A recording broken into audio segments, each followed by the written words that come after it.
what we have been seeing in Bangladesh for the past several weeks was being branded as a student protest. Yet, once we see the visuals today, it's evident that this was perhaps not a spontaneous youth-driven, student-driven uprising against an elected government. Do you feel there are more insidious elements which were at play, which have succeeded today in ousting a democratically elected government? Very recently, in January, it was re-elected back to power. Absolutely, absolutely. This after every election when we've come back to power, there's been an attempt in the very first year to force the government out.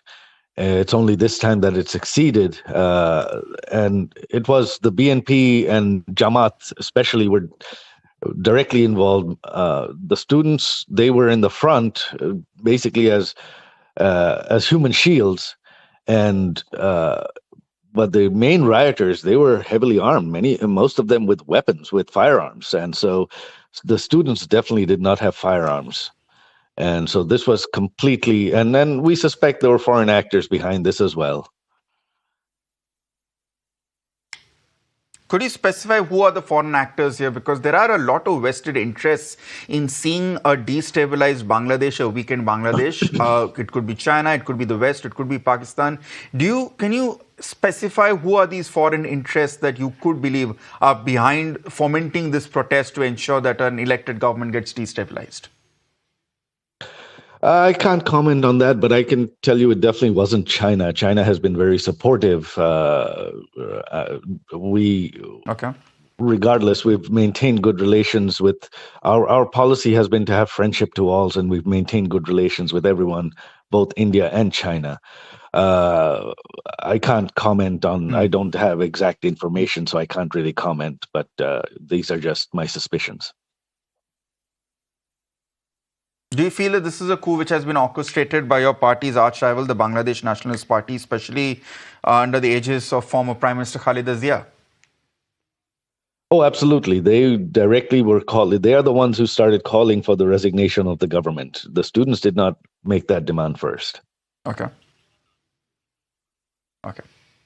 My final question to you, a lot of people are calling it the end of House Hasina. This is the 49th year after the coup against your grandfather. Many people are drawing parallels with what has happened today with your mother and saying that this is the end of her career at this point. Is this the last we have seen or heard of Sheikh Hasina? Probably, as you know, this was going to be her last term anyway. And she's not as young anymore, and she's been wanting to retire for a while. So I don't think I don't think she's very disappointed at this point that after all her hard work, it's all come to nothing. And so I doubt she will want to be in politics again.